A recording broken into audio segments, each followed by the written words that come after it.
Bismillahirrahmanirrahim. Assalamualaikum warahmatullahi wabarakatuh.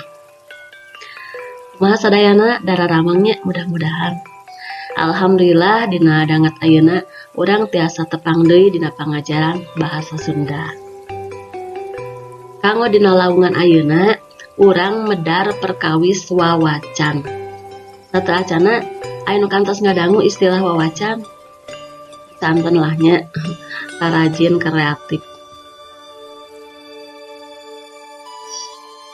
Tina pokok bahasan wawacan ieu nya anu baris dipedar ku urang aya 4 kanggo sementawis.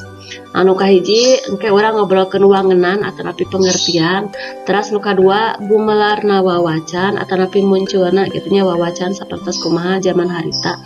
Teras nu katilu ciri-ciri wawacan sareng nu kaopat papasingan atanapi klasifikasi janten jenis-jenis wawacan teh aya naon wae. Perkawis wangenan wawacan atanapi pengertian wawacannya. Wawacan teh intina mah carita nu diserat dina wangun pupuh. Urang terang pannya emut keneh pupuh anu 17 teh janten dina wangun kinanti, sinom kitunya, dangdang gula, asmarandana atanapi nu sanesna. Tah, istilah wawacan nyalira asalna tina kecap waca anu hartina maca. Kukituna bisa disebutkeun yen ayana wawacan di tatar Sunda teh sabada masyarakatna geus bisa maca. Umumna ayana wawacan harita di lingkungan pasantren sareng para menak teh para bangsawan gitunya zaman harita mah. Anu salajengna patali sareng gumelarna wawacan. Gumelar teh munculna wawacan. Gumelarna wawacan ieu dipangaruhan pisan ku sastra Jawa. Kurang leuwih dina abad ka-18 Kerajaan Mataram Islam ngawasa daerah Tatar Sunda. Hal ieu ngalantarankeun budaya Sunda kapangaruhan ku budaya Jawa. Bupati di Tatar Sunda oge harita sering pisan gitunya berkunjung lamun bahasa urang mah ka Kerajaan Mataram. Tah dina uwihna deui teh anjeunna nyandak budaya-budaya Jawa kalebet di antawisna wawacan. Mimitina wawacan masih dina basa Jawa. Satuluyna saeutik-saeutik ditarjamahkeun kana basa Sunda. Anu pamustunganana alhamdulillah gitunya masyarakat Sunda nyalira tiasa ngadamel wawacan. Wawacan anu didamel ku urang Sunda harita dicandak tina dongeng gitunya carita babad sareng sanesna. Kanggo naon fungsi wawacan? Wawacan dina mangsa harita ku para ulama dimangpaatkeun kanggo sarana dakwah.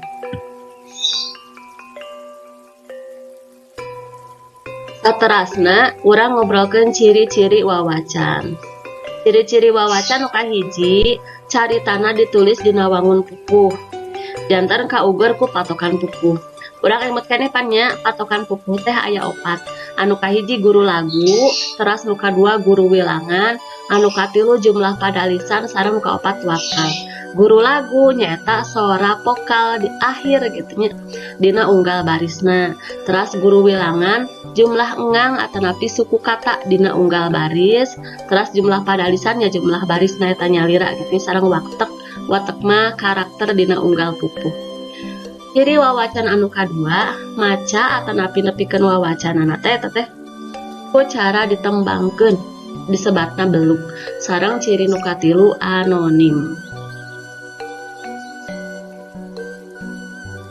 Saterasna patali sareng papasingan wawacan.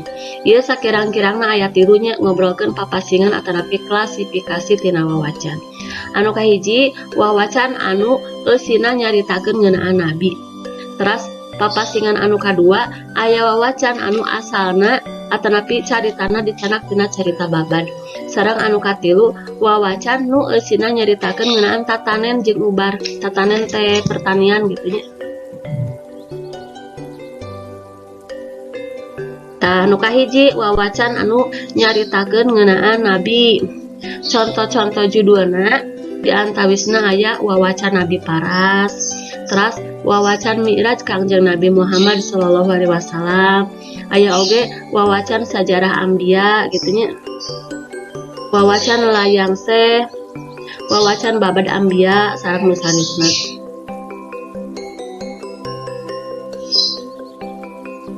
Wawacan nu asalna tina carita babad, contohna aya wawacan babad Cirebon, aya wawacan babad Timbanganten, aya wawacan babad Banten, wawacan babad Godog sareng nu sanesna. Wawacan nu eusina ngeunaan tatanen jeung ubar, di antawisna aya wawacan Rengganis, wawacan Angling Dharma, wawacan Dharma Wulan, wawacan Dewa Ruci sareng nu sanesna oge nya eta wawacan nu eusina ngeunaan tatanen sareng ubar teh tadi. Sakitu kanggo teorina sementawis nya perkawis wawacan. Insyaallah engke dina lawungan anu salajengna urang medar contoh wawacan teh anu kumaha gitu nya supados langkung kagambar. Kalabat hal-hal sanes anu patali sareng wawacan eta nyalira. Hatur nuhun kana perhatosanana, insyaallah tepang deui dina waktos anu salajengna. Mugi-mugi urang sadayana aya dina kasehatan salamina dilancarkeun oge sagala rupina. Wassalamualaikum warahmatullahi wabarakatuh.